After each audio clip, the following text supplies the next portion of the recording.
Hola chica, ¿cómo está? Aujourd'hui, dans cet épisode de Divine Life is Good, je vais te partager une mentor un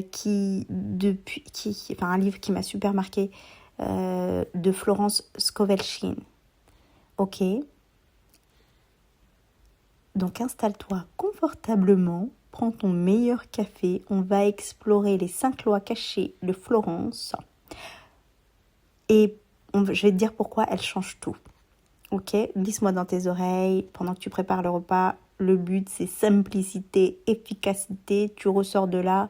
Si tu incarnes, tu changes ta vie de femme et tu rayonnes le bonheur. Il y a près de 100 ans, une femme écrivait « Vos paroles sont votre baguette magique ». Et depuis, cette affirmation, elle a traversé les générations. Tu peux encore l'entendre. Mais voici ce que la plupart des gens ignorent. Florence Scovel-Shinn ne proposait pas la pensée positive fleurie.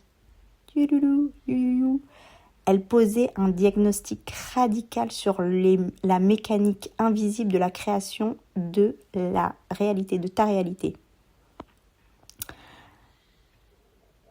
Alors la question que nous allons explorer aujourd'hui, c'est celle-ci. Pourquoi tes paroles créent-elles ta vie ? Et comment peux-tu passer de quelqu'un qui subit sa réalité à quelqu'un qui la design intentionnellement ?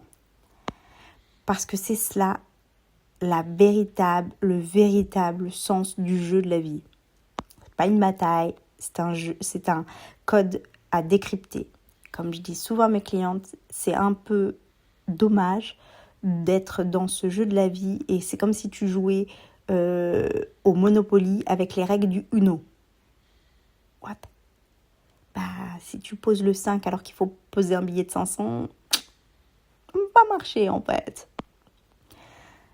Il y a une distinction, une des premières, c'est que Shinn affirmait la vie est un jeu, pas une lutte.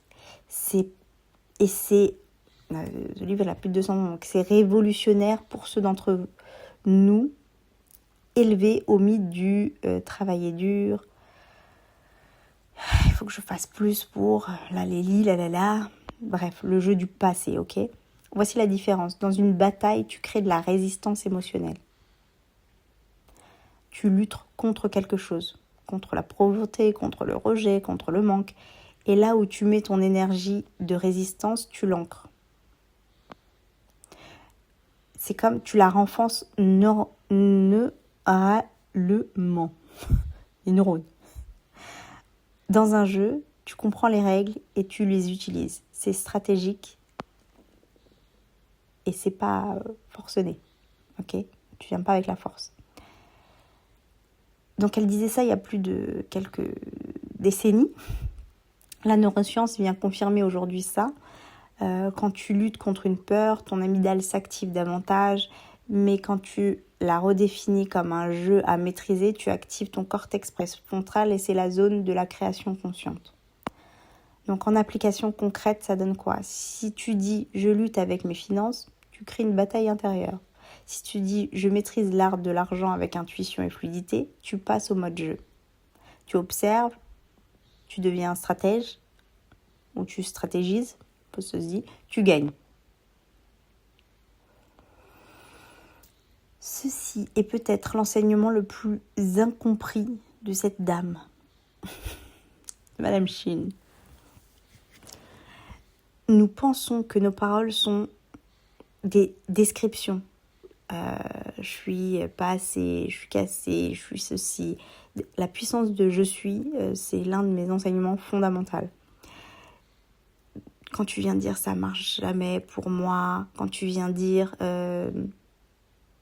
je pense pas que je peux être aimée, quand tu viens dire tout un tas de choses, je te laisse ruminer tes petites paroles.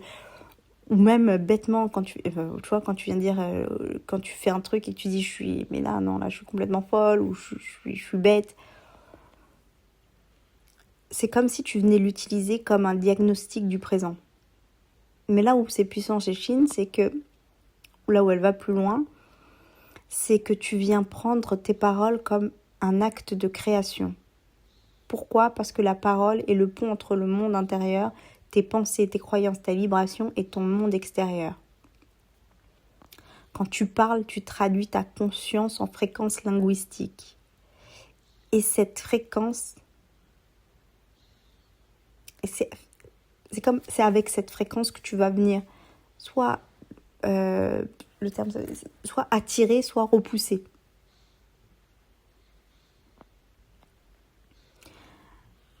Il y a différentes recherches neurolinguistiques qui montrent que tes paroles reprogramment littéralement tes voies neuronales. Dire je suis riche active les mêmes régions du cerveau que d'être réellement riche.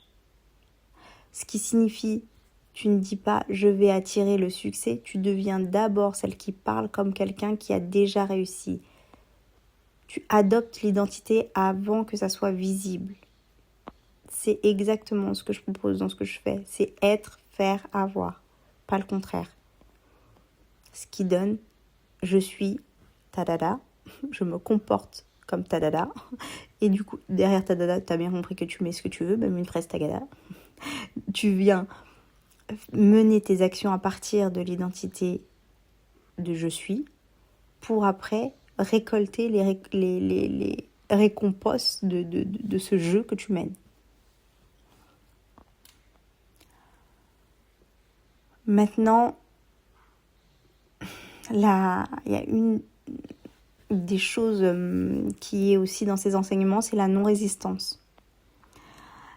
Ici, Shin dit quelque chose qui choque. Enfin, à l'époque, ça choquait. La non-résistance, c'est pas passif, en fait. C'est l'attitude créatrice la plus puissante. La plus puissante. Laisse-moi t'expliquer. La résistance, je veux pas être pauvre, je veux pas être seule, je veux pas échouer, te lie magnétiquement à ce que tu cherches à fuir. Ton énergie reste accrochée à ça. C'est comme regarder fixement ce que tu veux éviter. Erreur dans le process, Martine. La non-résistance signifie que tu nommes ce que tu veux, tu le déclares et tu te retires émotionnellement du résultat. Tu fais confiance à la physique de la création, ok ? Et je t'ai fait un épisode sur la fonction de confiance et foi. Je te laisse aller l'écouter si tu le souhaites. Donc, la formule désir plus non-résistance égale création. Et sache que pour moi, tu crées tous les jours de ta vie, tu crées quelque chose. Que ça soit de manière consciente ou inconsciente. Ça, c'est autre chose. Donc, c'est l'équation que j'utilise avec mes clientes. Tu énonces clairement ton intention. Ta parole, c'est ta baguette magique.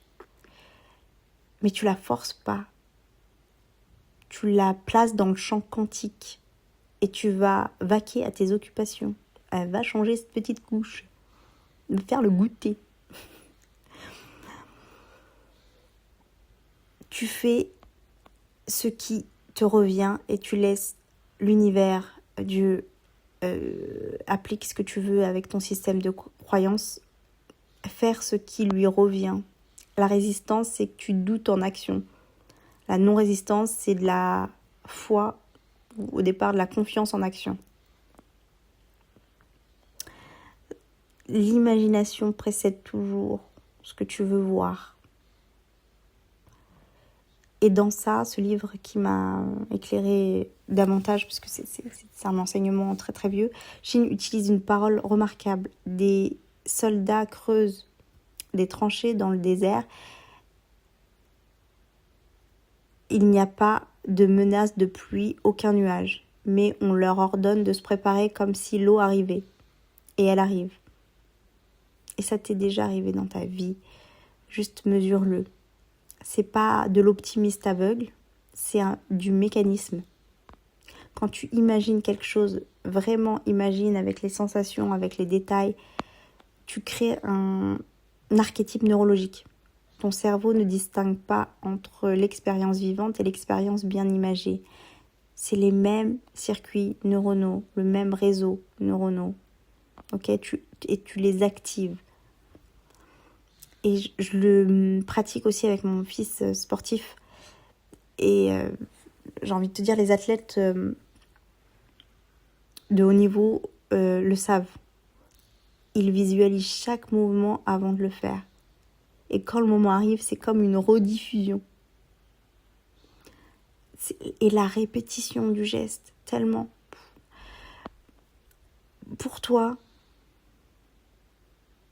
avant que tes clients arrivent, avant que l'argent arrive, avant que le partenaire idéal arrive, tu dois d'abord vivre ça dans ton imagination avec les détails, la sensation du succès, avec l'énergie du déjà accompli.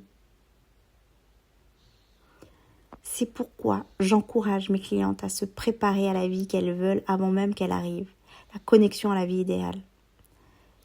C'est bien au-delà de comment s'habiller, mais si ça t'aide, fais-le. Comment respirer, ça c'est juste la pratique idéale. Parce que en fait, il y a le côté somatique, moi je le pratique aussi avec la respiration. C'est habituer ton corps à ça pour réguler dans ce qu'il est familier pour lui. Et donc, sers-toi de ta parole. Quel langage utiliser? Qui deviennent-elles dans cet espace? C'est ton imagination qui crée le présent. Donc, pour revenir sur l'idée que la foi n'est pas une croyance religieuse, c'est une acceptation inconditionnelle. Je le retrouverai l'épisode, mais je veux le mettre en lien avec Chine. Dernière distinction, et celle-ci a pour but peut-être de détruire certains de tes conditionnements. Écoute et autodestruction activée. Chine ne parlait pas de foi religieuse au sens dogmatique, elle parlait de foi comme mécanisme. La foi, c'est accepter inconditionnellement que tu as déjà reçu avant même de le voir. C'est contre-intuitif pour notre culture qui demande de voir pour croire. Mais si tu t'amusais à ce jeu-là, de croire d'abord et voir après. Et aujourd'hui, la neuroscience soutient ça. Quand tu crois déjà, quand tu as une certitude au niveau de ton système nerveux, ton système de filtrage, réactivateur activien, le cerveau commence à chercher des preuves de cette certitude, il crée des opportunités et elle crée ton expérience perceptive.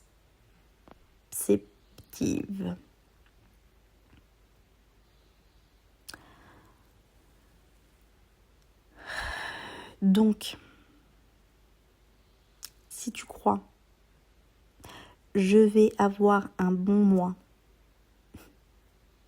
j'admets, tu notices inconsciemment les opportunités qui correspondent. Si tu crois, les gens ne me rejettent, ils vont dire ah, mais là, j'étais oulala, je vais pas faire l'offre.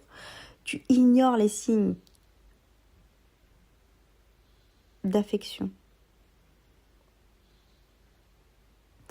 Ta foi, c'est cette acceptation tranquille, calme,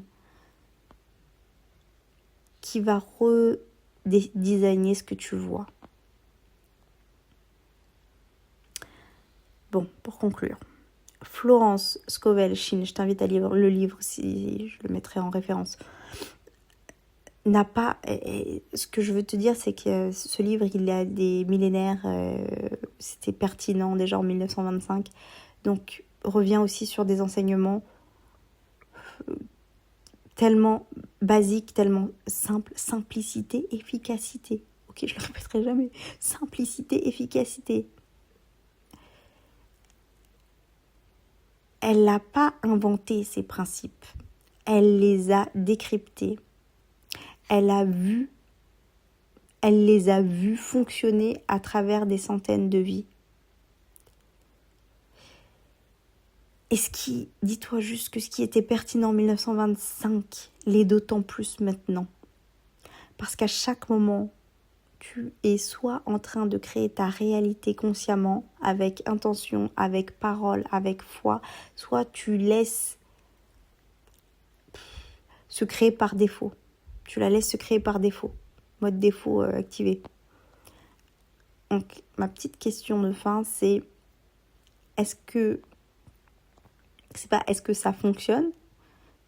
C'est pourquoi tu n'as pas commencé hier. Prends soin de tes paroles. Prends soin de ce que tu dis. Et je t'invite à me rejoindre pour décortiquer ceci plus en profondeur ou même appliquer avec fluidité et simplicité comment incarner ces lois dans ta vie d'entrepreneuse, de mère, de femme dans son intégralité, en couple, célibataire, bref. Rejoins-moi, je te mets le lien sous-dessus, ça s'appelle les Salons des Divines, j'offre 14 jours pour câbler à ton identité de richesse.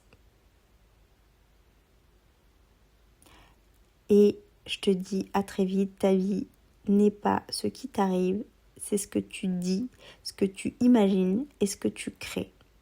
Et autant que ça soit tes vacances. À très vite pour un prochain épisode. Et n'hésite pas à liker, partager à ta bestie business. Je te dis à bientôt. Ciao, ciao.